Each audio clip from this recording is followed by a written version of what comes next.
And a very good afternoon. This is Nirvana, and this is from Body and Mind Health and Wellness Directory. And I'm coming from Cape Town and talking to Elizabeth Bardin, and she's from the Sacred Earth and Storm School. That's quite an interesting name. Good afternoon, Elizabeth. How are you doing? Yes, hi. Thank you so much. Doing really well. Yes.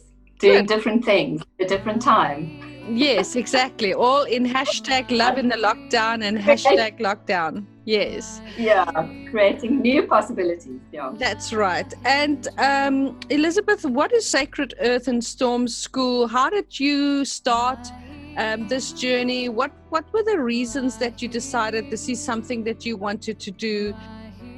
Right. So, yeah, Sacred Earth and Storm is really, I had a business for a long time called Sacred Earth. And that involved mainly taking earth retreats to different places like Machu Picchu and, different places in the world. And then I had this idea of starting it's like an earth organization or movement, but, totally free and voluntary, and creating more awareness about the earth and our relationship with the earth.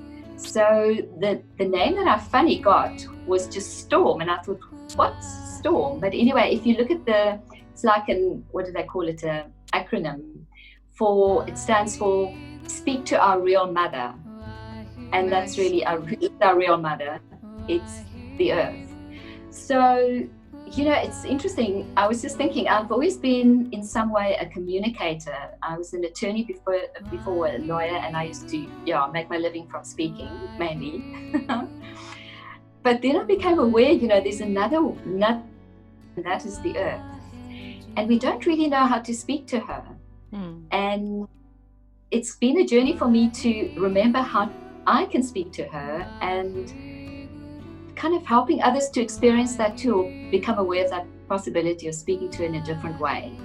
And that is really in a more energetic, intuitive way, through feeling and experiencing energy, as it were, earth energy. And it's much easier to experience that, maybe in places like what I call sacred sites or power places like, say, Machu Picchu, or your background is, beautiful botanical garden. Places that... Yeah. It's really, where the whole concept was born. And education for me is a new way of educating. It's about us remembering, like the ancient civilizations that I'm very interested in. They talk about, it's about a process of remembering. We know this already. It's normal for us. It's natural for us and for our bodies. But we've forgotten, we've been too much in our linear minds and our heads. And so that's really my passion. I love it. It's interesting to me. It's interesting to me for the future, because I've always been very focused on the now, but also the future. What future is there for us on this planet? So now I think about people like the original people, like the Bushmen and Aboriginals and the Native Americans, etc., etc. This must be this period of this virus and being locked down and wearing masks and hand sanitizers. And especially here in South Africa, we have a complete and utter lockdown. I call it love in the lockdown. What can, it must be hard for them, but what can you sort of, as a person who's worked in sacred sites and communicate with Earth, what can you give people as an inspiration, or what can they do in this time to really take value out of this time? Yeah, absolutely. And I've been pondering that as well, because obviously it's involved traveling, and I've always been aware of the eco footprint of traveling, etc., and that's really being addressed at the moment. But for me, it's always been about what contribution we can be to the earth while we're traveling. And even if you're not traveling, like, say, the ancient people, when they couldn't travel, for example, I was remembering or reflecting on it last night, is they used labyrinths, for example. They couldn't go on these pilgrimages, which these earth journeys that I do, actually, that's really what it is. It's like a type of pilgrimage for yourself and also with the earth. And, you know, they invented other ways of doing it. They created a labyrinth, for example, you know, on their own property, and they would actually walk that with just awareness and kind of, because it takes you into a space of almost meditation, you know, it's an altered consciousness. So to achieve that in different ways, and for now that I encourage and that I do, is what I call earth meditation. So it's a much more grounded experience. You know, it's about, perhaps you could just call it being in your imagination and being out in nature and walking in Kirstenbosch. Or me, for example, I love Machu Picchu, walking there in my so-called mind. But you know, there's not that much difference for our bodies between what we imagine and what is really physically happening. Absolutely. So we don't have to allow physical experiences to limit us. The only limitation that really is there is our own awareness and our belief that we are limited. And the imagination is completely underrated in, you know, our modern world.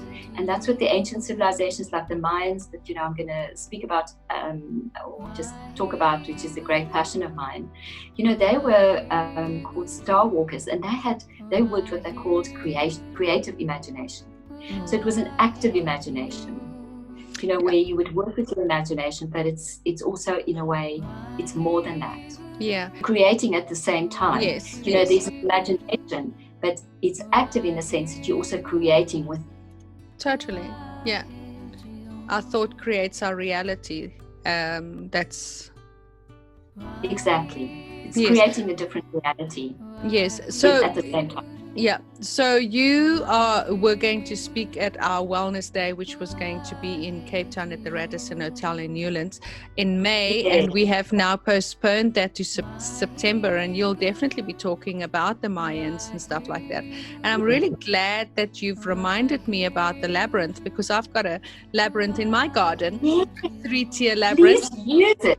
And I'm going to go and walk it after my interview. Yeah, absolutely. Yes. It's not a big one. It's a 3-tier one, but yet, you know, it's exactly what, you know, you kind of just want to go out for a walk and you can't. Look, I'm so aware always when I talk about my garden. I grow my own vegetables and herbs, and so wonderful. I picked a massive brinjal eggplant today. I'm not lying to you. It's this big.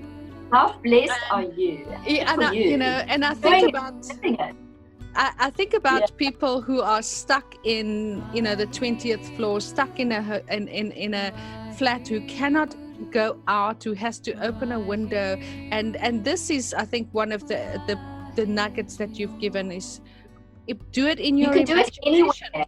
Exactly. Totally. Yeah. And you know, it's about your experience. That's actually ultimately what it is about. It's not about where you are. You know, you can visit the most amazing sacred site, but if your experience or your awareness or your mindset is not open to it, you will probably receive very little from it, unfortunately. Yeah. You know, you could be in your room and have an inspirational moment where you just feel connected, where you make that choice, and you can have the most profound experience there. Yes. You know, so that's really this thing that I'm very aware of at the moment, is that everything is really within us. It's not on the outside. The outside is a reflection, and it's a valuable reflection and really great fun. But it's helping us to open up to more awareness about the fullness of life that actually is there in every moment, that isn't dependent on an external activity, I call it. That's right. Yeah, it doesn't have to be outside of yourself. And I think this is a great time for people to learn about meditation and learn about what you're thinking, and switch off your social media, switch off your TV. You know, even if it's just for an hour, start off with an hour and do something like creating an excursion in your mind to a beautiful place, or if you can, go out into the garden. Absolutely. Great. And how can people get hold of you, Elizabeth? What is your contact details? Great. So I'm very active on social media, especially Facebook and Instagram and LinkedIn. For me, truly, it's for me about communication and the heart, communicate. And that's the great part of this lockdown, is we starting to communicate more within ourselves, with each other, and let's do it with the earth, much as it seems impossible or not so easy. That's right. Social media, you'll find all of it. I'm Elizabeth Bardin, and the important thing to remember is that I live in Pringle Bay in South Africa. Okay. So if you look at Elizabeth Bardin, I will come up. And also maybe what you could look at is Sacred Earth. Is that your Instagram name? Is Sacred Earth?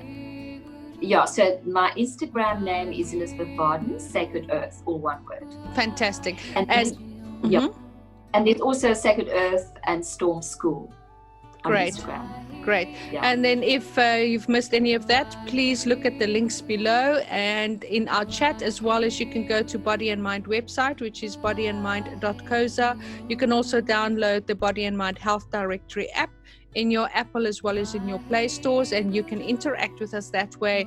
And you can look for Elizabeth Bardin in our search bar, and you can find all the information there. And please don't forget to go to the Body and Mind events website and see when is our next Wellness Day talk happening in Cape Town after #lockdown. Great. Thank you very much, Elizabeth. Thank you so much. Lovely to talk to you. Thanks, Elizabeth. Lots of love. Bye. Bye. Bye.